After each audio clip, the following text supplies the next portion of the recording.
Okay, so I'm just going to put this back together and drop your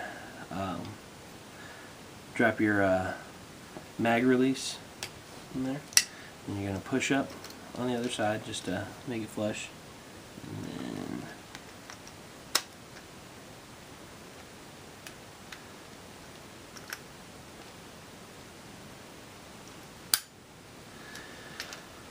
so, by the way, it was counterclockwise to lock it open to get it out, and then clockwise to lock it back into place. So now it's in there.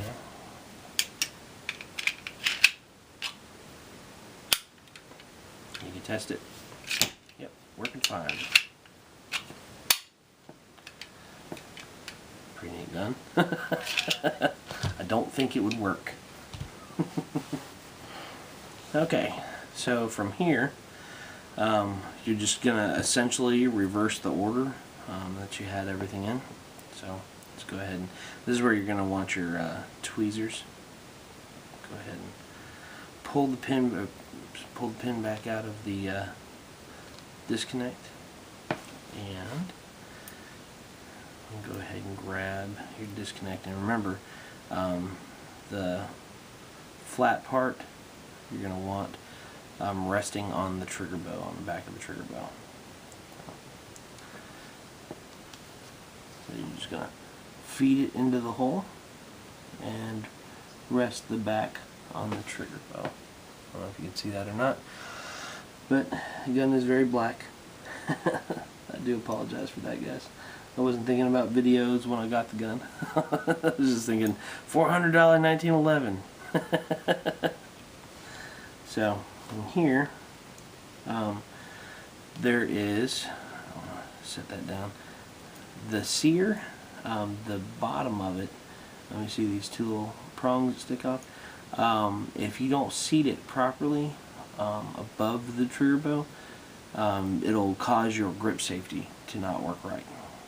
So what you're going to want to do is make sure that the bottom is up above the trigger bow when you seat it.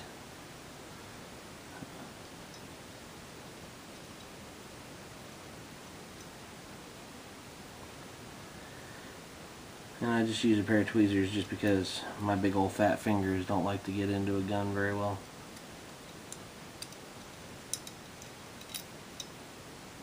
Oop. Let's try that again. My disconnect moved and I lost it.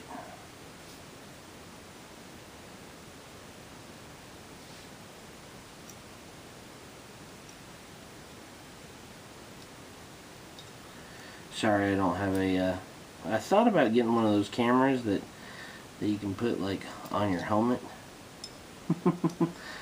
Although I don't have a helmet, I would have to buy a helmet, just so that I could give like a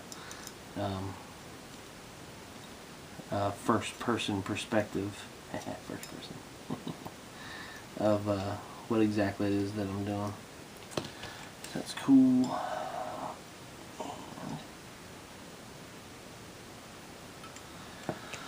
So I don't know if you can see that well or not. Let's get a toothpick. Outline that. There's the back of the trigger bow. It's kind of gray, so you just want the disconnect to rest down on it, and then you've got your sear. Can still rock.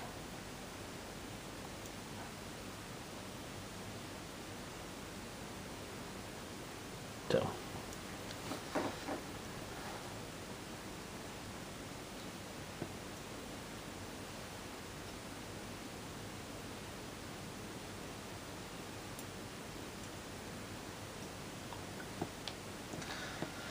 Then you're going to want to put the pin in. Now this is where the toothpick comes in handy because it's pointed.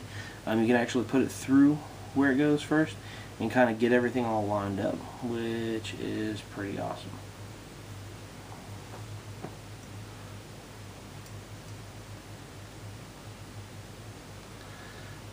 I'll wiggle it around just a little bit and make sure that it's working.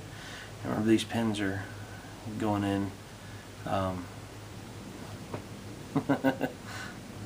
the left hand side. So you can just take the pin and kind of push the toothpick out with it. Oh, there it goes. So you might have to wiggle it a little bit to get it to go in. There you go.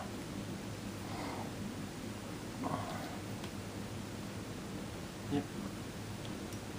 It's a rockin'. Awesome.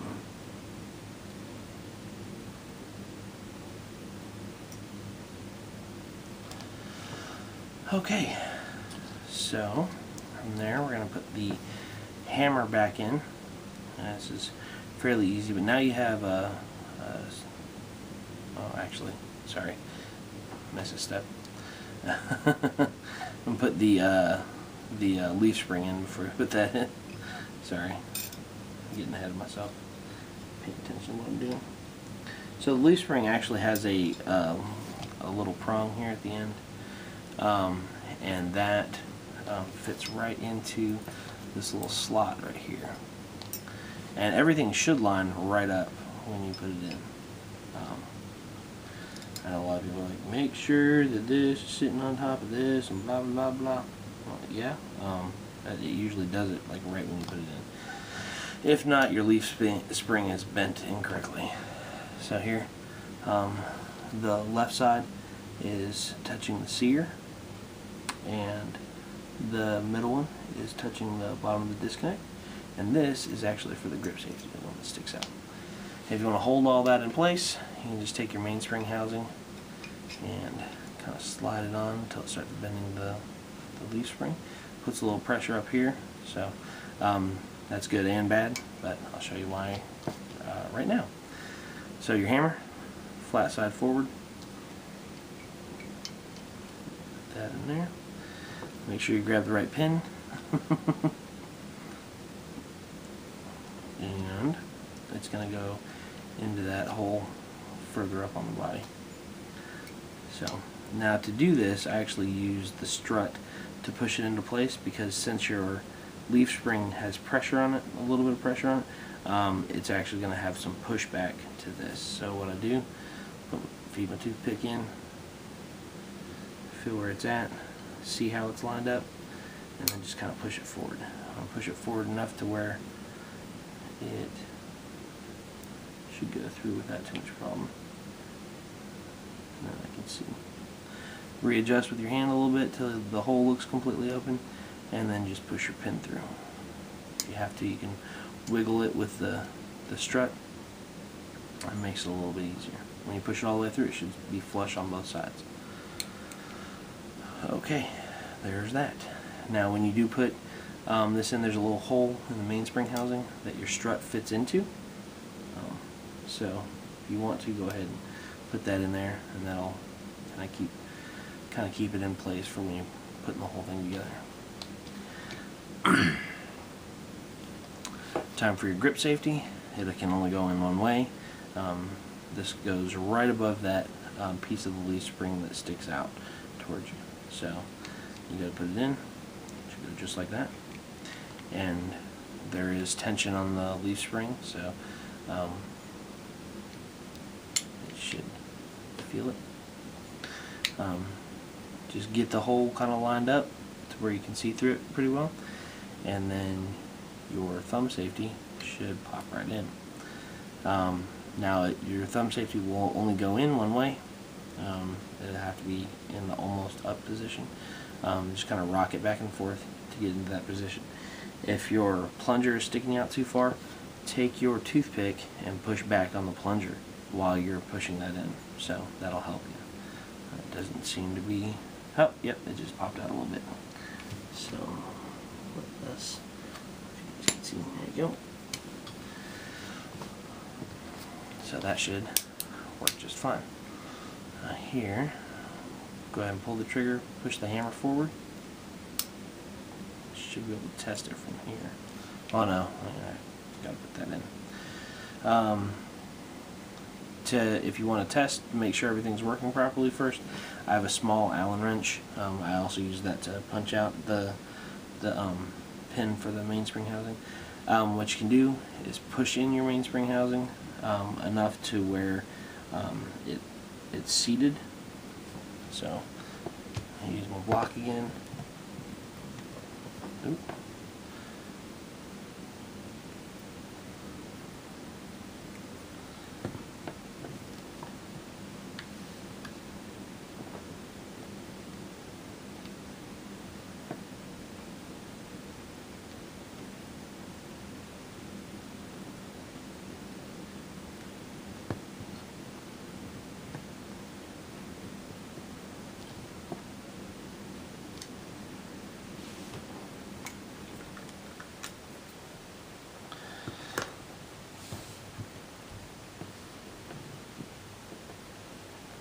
You have to hold your, might have to hold your grip safety in.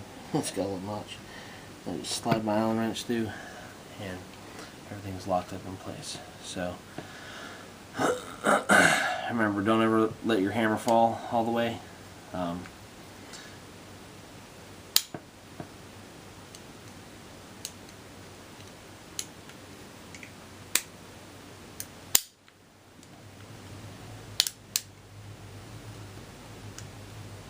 So, with your hammer all the way forward, first click, second click. So, the hammer seems to be functioning properly. So we can go ahead and drop the pin in.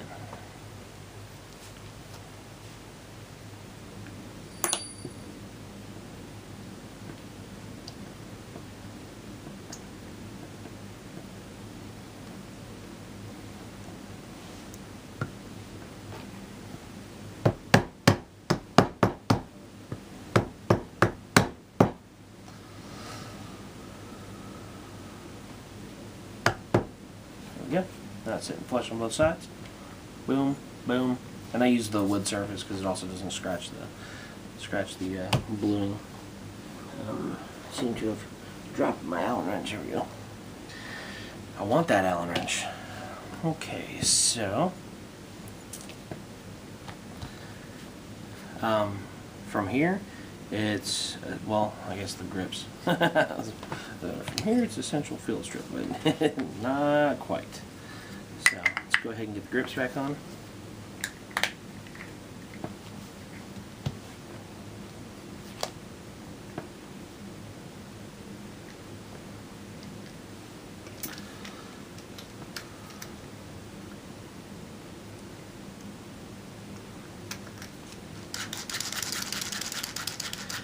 And when it comes from the factory, they're tightened in there pretty well. I would not recommend tightening them in as tight as the factory has, just because they are flathead screws. If you're going to have them that tight, I would recommend getting maybe some hex screws. You can get a set of those, set of 4 of those, cost you maybe off the same site that I've been using. About $7, I think. I mean, you can get more expensive ones if you want to. I think the ones I was looking at was like $7.99. But I figure they're going pretty good. I think the piece that I'm going to be spending the most on is the beaver tail. When I do essentially get my beaver tail, I think it's $27.99. I'm getting the black one. I thought about doing the accent with it, but I think the piece itself is just too big to do stainless with.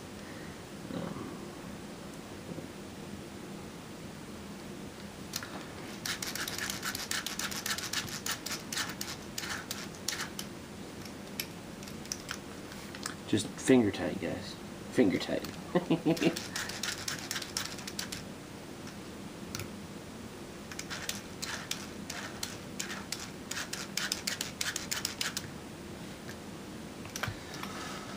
Okay, so it's starting to look like a gun. I know, it's crazy, right?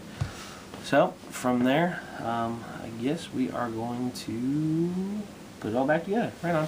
So now it's pretty much just a field strip gun. So if you've been shooting on it for a while and you clean it, this would be the time. Go ahead and pick up the pieces, If not, just reverse the process here.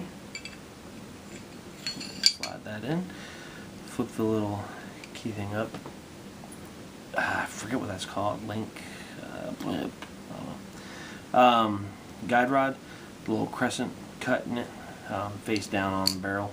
I guess it'd be face up if you had it in the correct position. You can move your link a little bit. From here, you actually slide it back onto the frame.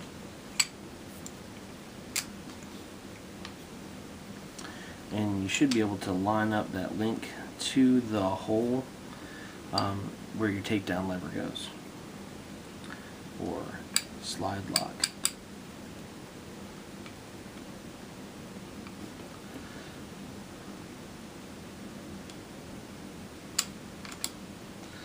Once you have it in, see, I actually put mine in all the way. Don't rotate it up because it'll scratch. Pull it back a little bit to where it's above it.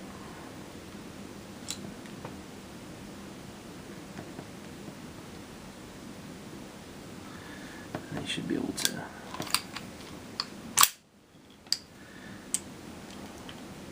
get it to the takedown notch, which is the second one, the smaller of the two. And since it's already in, it should swivel fairly easily now. That should, I'll wiggle it back and forth. There you go. Slide right in, clip together. From here, push your slide back forward. Go ahead and take your lug, put it in, turn it open, and then you're going to drop your spring. Oh, here's something about the spring. Where the spring touches itself, that actually goes into the gun. That's going to be the side that goes on the guide rod. The other side should have an open spring. That's going to be your spring stop, or your whatever they call it. I've got a tech mat right underneath this thing that's got the correct name for it. So, oops. Make sure that's open. So then you're going to drop it in and make sure you don't let it go so it doesn't go shooting out. Turn the lug to where it holds it, and then you can pull your finger off and reposition your finger to get the lug all the way back on. Straighten it up and let it go. It'll pop back into place, and there you go. Condition 1 minus the rounds. So.